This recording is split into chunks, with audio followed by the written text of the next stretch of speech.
Today, I'm going to take you through why I think Flawless Soccer is the greatest set ever released for the sport. More importantly, though, I'm going to talk you through why I love to collect it, but then also why it ticks so many boxes for me as a collector of sports cards, why it fills me with so much excitement, to want to chase this sort of stuff, right? And I hope you guys can sort of relate to it, as I do talk to it. Now, as part of this video, I'll talk through the soccer checklist, or the Flawless Soccer checklist, I should say. I'll talk through some of the sales prices, and then at the end of the video, show off some of my cards. Now, for those of you that are not interested in this and you're only interested for my traditional content, I do apologize. I did ask in my last video if people were keen. Many said they were, so I'm going to share that with you, all today. Now, when it comes to me collecting cards, I've talked to this before. Like, I collect everything and anything. It could be, base cards, prism cards, all that sort of stuff. But the stuff at the top of my list that makes it really exciting to collect cards is match one stuff, is on-card autos. Now, when you think about brands within the Panini era, I think Flawless maybe does that the best, at least in my opinion. But for most sports, that stuff is, really, really expensive.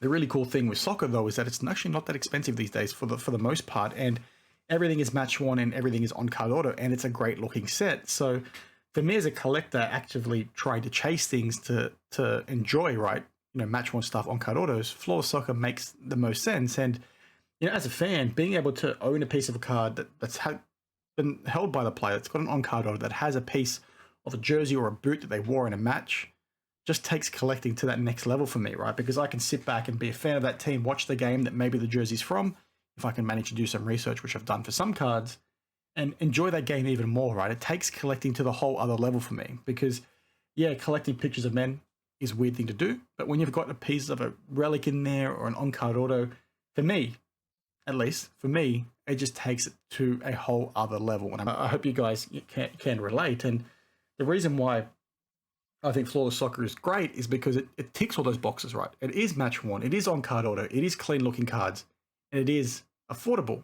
And when you compare it to other soccer sets that have come out since, it's head and shoulders above them, because not only is it all those things, which some of those sets aren't, checklist in this thing is honestly phenomenal as well. When you compare it to other sets that have come out today, there's so much more prospecting that sort of ruins the whole thing. Now, one of the things that Panini did really well with this set was the players they picked are still quality, right? This set came out in 2015-16. It's the only set ever released for Flawless Soccer. But the players they put in here are still superstars, right? And when you look at the sets that are coming out today, it's filled with players that are prospects that are never going to be anything, right? It's clearly sets built by people that don't understand the game of soccer. But this set wasn't like that. It seems to be a bit of a one-off, and it's filled with such cool looking cards, right? You can see some of the checklist here, and I'll scroll through slowly for you to check out yourself, but the names within here and within the whole set are literal superstars. I would say 90 to 95% of this checklist is phenomenal. I think when you look at other soccer sets these days, it's probably 50-50, right? There's very few duds in this set, and you can see the names here. Even if you're not a fan of soccer, right, you're going to know most of these names, which is a testament to what Panini did here. And they're all in their international kits. They're all fantastic looking cards. It's all match one stuff. It's awesome, right? They did various, I should say, inserts and patches and all that sort of thing. So if there's a thing that you like, there's going to be some card in here that's going to be for you, right? They've got vertical patch autos. They've got cool signatures here of, superstars of the game like Pele and Roberto Baggio, you'll see in a second. They've done many one-of-ones for Ronaldo and Messi within there. Cool international icons that are filled with, again, freaking superstars. Like, I'm not going to read this off all for you now, but like Robin Van Persie, Didier Drogba, Andrea Pirlo, Gianluigi Buffon, it's Michael Ballack. It's never ending. It's a phenomenal set. You got Roberto Baggio over here. You got really cool inserts like Soul of the Game, right? Soul of the Game doesn't get much love in NBA and NFL, right? Because why would you want those? Yeah, they're cool cards, but in soccer, right, they play the game with their feet, right? You've got a boot of that player. They may have scored a goal with that boot. They may have won it in a championship winning season. They play the game with that thing. It's a tool of the trade for them. To own that as a fan is insane to me. And it's so cool that they've put those into this set. And it's surprising to me that this insert is not that loved by people. Now, you can see here there's many other types of dual patches, and I'll show you some of those in a second as well. But it's just a cool looking set. And then when you look at, the sales price for some of these, like, it's quite affordable. You've got like Andrea Pirlo here. Yes, it's just a dual patch card.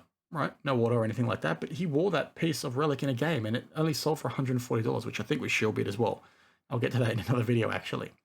But you can see stuff in here. There's players here that are like superstars that you can get things for very cheap. Like a piece of solo game for Maxi Pereira. I can't recall who he played for from a club perspective, but $40 USD, right? Find me, a decent player in NBA that you can get a price like that for, or a card like that for. Now, some of you might say, well, who is he at the end of the day? But keep in mind that to interact with soccer players as a fan, I feel like it's a lot harder than, US sports or even sports here in Australia, right? There's a bigger barrier to entry between the fans and the players themselves, at least for the most part, in my opinion. So that's why like stuff like this is cool, because you don't see it, right? These guys didn't sign that much. They're not in that many sets. You don't see this across the board like you do with NBA, where it's flawless every single year, as an example. Andrea Pirlo, literally one of Italy's greatest ever players. Patch auto, selling for $510 USD. You put the context of how good he was at the game, right? If you were to give him, a player in the NBA, maybe it's like a Shaq, right? And maybe not the style of player or anything like that, but in terms of what they meant to the sport, maybe even a Kobe, right? This would be a far more expensive card, especially when you factor in there's only 1 year of flawless, right? So it should be seen as something more sought after. Roberto Baggio, one of the greatest players of all time, $3,000 for a gold card. He only had 1 year of this sort of stuff. He doesn't have that many on-card auto stuff. That's freaking awesome in my opinion. And you can sort of see here, even someone like Tim Howard, if you're a fan of the US national team, this is a patch auto that he wore in a game.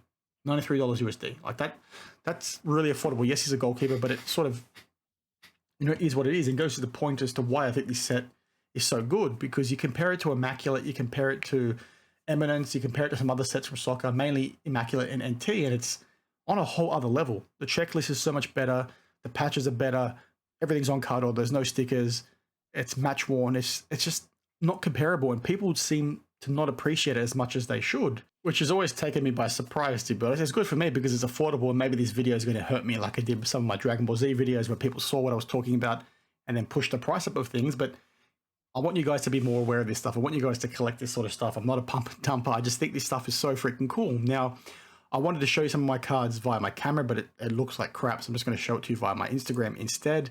I'll bring that back up, but you can see things like this. Andrea Pirlo, right? Match worn piece of the badge. Now, what's really cool about this card is that I was able to match it to the auction, right? I know which game it's from. It's from 2013. So me being a fan of somebody that's chasing match worn stuff, at least I think I mentioned earlier, being able to match this to the game it was actually used in just takes the excitement to own that card to the next freaking level, in my opinion, because I can sit back and watch that game and be like, I've got a piece of that freaking jersey. How cool is that? And this is something that seems to be lost with collecting these days. You've got something really cool like this of Ramirez, right? Not many people know that, everything is an international kit within this set, right? But if that player played in the Premier League, they use Premier League patches. So me being a Chelsea fan, I've got a filthy freaking patch, one of the best patches you'll ever see for a soccer set. And it's so rare because, when you look at the numbers on the back of a soccer jersey, they are pressed on, right? They're not stitched. Whereas you look at NBA stuff, it's all stitched, right? Jerseys, the name, number, all that sort of stuff is all stitched. The only thing that's stitched on a soccer jersey is the badge. But then you look at recent jerseys and they're all ironed on as well. So having something like this is so unique as a collector. He wore this in the year that Chelsea won the Champions League, from what I recall. So that is awesome to freaking own. The story behind that, it just takes that owning of that card to the next level. You can see stuff in here like, I've got some more like Diego Costa, right? Match worn to a Chelsea jersey. Again, freaking awesome on-card auto. Branislav Ivanovic is a defender, but it's still really cool to own these as a fan of Chelsea, right? You've got two pieces of his jersey from 2 different years, actually, because there's a different print. But one other thing that I didn't mention is a lot of players put pride in their autos for this set, which is another reason why it's a fantastic set to chase, because not only did they sign nicely, but they also put their numbers in, right? That's a really cool, nice touch to have, as a fan. You can see here, Diego Costa sold the game. Striker. Scored goals for Chelsea, scored goals for Spain. I've got a piece of a boot now that he maybe scored, a goal within a game. That's effing awesome in my opinion. You got some more ones here that I'll show you, like this Willian International Icons card looks so freaking good in person. Look at the effort he put into his auto. I don't know what all those swells are related to, but it looks cool, right? Number 19 as well. That's really freaking awesome. Branislav Ivanovic, another sold a game, wore that in maybe a Chelsea match, maybe wore that in the Champions League game, maybe he wore that playing for Spain. Who knows? Who cares? But it's effing awesome once again. Again, Christian Vieri, one of the greatest strikers of all time, named in the top 100 players of the century.